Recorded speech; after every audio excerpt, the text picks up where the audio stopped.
دیکھیے ابھی جو ٹرینڈ چڑھا مطلب صحابہ سے بکس رکھنے کا، تو اس میں یہ بھی آ گیا کہ جیسا کوئی اب سمجھو صحابہ کی فضیلت پہ کوئی سمجھو بیان دے رہے تو نیچے سب ان کو گالیاں دیتے کہ اہل بیت پہ کیوں نہیں دے رہے، تو یہاں تک کی بات آ گئی۔ تو یہ مطلب یہ کیا فتنہ جو چل رہا ہے اس میں کیا کہنا ہے؟ ان کا سوال اصل جی کیا ہے، یہ کچھ ذرا پھر سے کہیں گے تھوڑا سا؟ نہیں یہ اتنا سوال یہ اتنا کامن مطلب ہے، بہت اتنی انٹینسٹی مطلب کبھی سننے میں نہیں آیا تھا، مطلب جیسا تمام اہل سنت کو مطلب یہ سمجھا جا رہا ہے کہ مطلب یہ سب نازبی ہے، مطلب یہاں تک کے بات آ گئی مطلب، تو یہ تو پہلے کبھی سننے میں ناسبی نہیں آیا یعنی تھا، اہل مطلب بیت کو ایک ماننے دم والے سے نہیں یہ ہیں۔ ایک دم سے اتنا دیکھو خطرناک میرے ٹرن۔ بھائی، یہ آج کل نا، یہ علی مرزا اور اس کے جو چیلے چپاڑے ہیں، یہ لوگ یہ الزام لگاتے کہ اہل سنت یا اہل حدیث یہ لوگ اہل بیت کا ذکر نہیں کرتے، اہل بیت کو جی مانتے جی نہیں۔ لیکن سچائی یہ ہے کہ جتنا اہل بیت کو اہل سنت اہل حدیث مانتے ہیں، اتنا اہل تشیع بھی نہیں مانتے۔ اہل بیت کے کل 3 گروہ ہیں، ایک تو نسبی رشتے سے اہل بیت آتے ہیں، دوسرا شہری رشتے سے، اور تیسرا جو ولا سے یعنی غلاموں سے۔ یہ 3 گروپ اہل بیت کا، ان تینوں میں سے 2 گروپ کو تو سرے سے اہل تشیع مانتے ہی نہیں ہیں، یعنی جو شہری رشتے سے آتے ہیں نا، یعنی جو ازواج مطہرات ہیں، اللہ کے نبی صلی اللہ علیہ وسلم کی بیویاں ہیں، یہ پورا گروپ انہوں نے اہل بیت سے غائب کر دیا ہے۔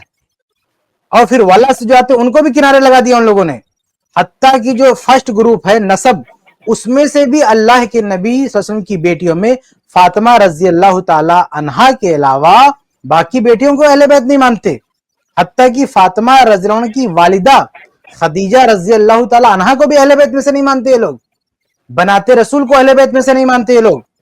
اور تو یہ تو مسئلہ ہوا کہ مانتے نہیں ہیں اہل بیت کو۔ تو اب بتائیے اہل سنت اہل الحدیث سے زیادہ اہل بیت کو کون ماننے والا ہے؟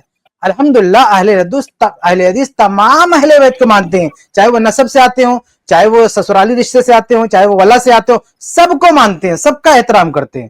تو یہ لوگ ماننے میں بھی کئی گروپ کو غائب کر دیے، نسب میں سے بھی کئی لوگوں کو یہ لوگ ہٹا دیے، اور پھر جن کو یہ مانتے بھی ہیں نا، ان میں سے بھی صرف چند لوگوں کا یہ تذکرہ کرتے ہیں، چند لوگوں کا، سب کا ذکر نہیں کرتے۔ یعنی جن کو مانتے بھی ہیں اس میں سے بھی کس کا ذکر کریں گے؟ یہ علی رضی اللہ تعالیٰ عنہ کا ذکر کریں گے، حسین رضی اللہ تعالیٰ عنہ کا ذکر کریں گے، فاطمہ رضی اللہ عنہ کا ذکر کریں گے۔ زیادہ تر ان کا جو ذکر ہوتا ہے علی حسین بس، یہیں تک ان کا معاملہ پورے اسی 2 نام کے ارد گرد یہ پورا چلتے ہیں، اسی 2 نام کے نام۔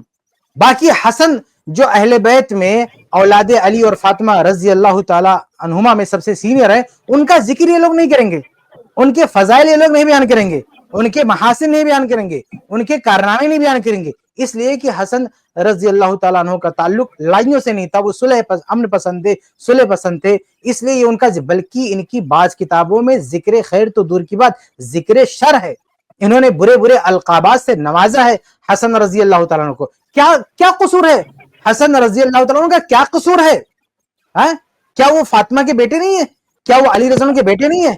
بلکہ حسین رضی اللہ تعالیٰ عنہ سے ہر معاملے میں سینئر ہیں، افضل ہیں، بڑے ہیں، عمر کے لحاظ سے، علم کے لحاظ سے، صحابیت کے لحاظ سے، ہر لحاظ سے آگے ہیں وہ، لیکن پھر بھی یہ ان کا تذکرہ نہیں کرتے۔ اچھا، جن کا تذکرہ کرتے بھی نا علی اور حسین، ان کا بھی تذکرہ صرف لڑائیوں سے جوڑ کر کرتے ہیں، باقی ایسا لگتا ہے انہوں نے پوری زندگی لڑائیوں کے علاوہ کچھ نہیں کیا، اور لڑائیوں میں بھی صرف وہ لڑائیاں جو آپس میں ہوئی ہیں، جمل، صفین، کربلا۔ باقی اہل بیت نے جو بہادری دکھائی ہے کفار کے مقابلے میں، جنگ بدر جو اسلام کی پہلی لڑائی ہے، اس میں سب سے پہلے کفار کا جن لوگوں نے سامنا کیا، وہ تینوں، چاہے وہ علی رضی اللہ عنہ، حمزہ رضی اللہ عنہ اور عبیدہ ابن حارث، یہ تینوں اہل بیت میں سے، ان کی بہادری کبھی نہیں بتائیں گے۔ جعفر بن ابی طالب رضی اللہ عنہ جنگ موتا میں جو بہادری دکھائی، اس کا ذکر یہ لوگ کبھی نہیں کریں گے۔ اور اسی طرح سے جو اہل بیت نے جو اصل ان کی لڑائی ہے، جو دشمنان اسلام کے خلاف ہے، اس کا ذکر نہیں کریں۔ حمزہ رضی اللہ تعالیٰ عنہ، مستدرک حاکم کے صحیح روایت ہے، اللہ کے نبی نے سید الشہداء کہا ہے، اللہ کے نبی جن کو سید الشہداء کہا ہے، وہ ٹائٹل ان سے چھین کے لے جا کے حسین رضی اللہ تعالیٰ عنہ پر فٹ کر رہے، وہ سید الشہداء ہے۔ آپ سوچیں، اتنا بڑا اتیاچار، اتنا بڑا ظلم اہل بیت پر، اور یہ اہل سنت کو آنکھیں دکھاتے ہیں کہ اہل بیت کو نہیں مانتے۔ علامہ احسان الہی زیر رحمہ اللہ کی کتاب پڑھیں آپ، الشیعہ وآل البیت، بہت سارے نمونے انہوں نے نقل کیے، بہت سارے حوالے نقل کیے کہ انہوں نے اہل بیت کی شان میں کتنی گستاخیاں کی ہیں، کتنے نازیبہ کلمات کہیں۔ تو یہ وہ لوگ ہیں, یہ اس لائق ہیں, کہنے کے لائق ہیں کہ یہ اہل سنت اہل بیت کو نہیں مانتے.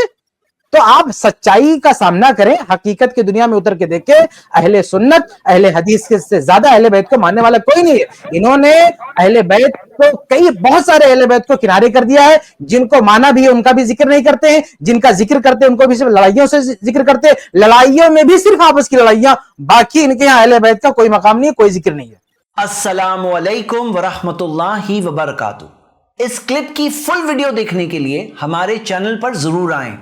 آئی پلس ٹی وی نے ایک نیا یوٹیوب چینل شروع کیا ہے جس کا نام ہے آئی پلس ٹی وی اختلاف کا حل. اس چینل پر صرف اختلافی مسائل پر ویڈیوز آئے گی, لیکن دلائل کے ساتھ اور بھائی چارگی کے ساتھ. آپ کو میں دعوت دیتا ہوں کہ آپ بھی ہمارے اس چینل کو سبسکرائب کریں, ہماری ویڈیوز کو شیئر کریں اور نوٹیفیکیشن آئیکن کو آل سلیکٹ کریں تاکہ آپ کو ہماری ویڈیوز کا نوٹیفیکیشن مل سکے. جزاک اللہ خیر, والسلام علیکم ورحمۃ اللہ.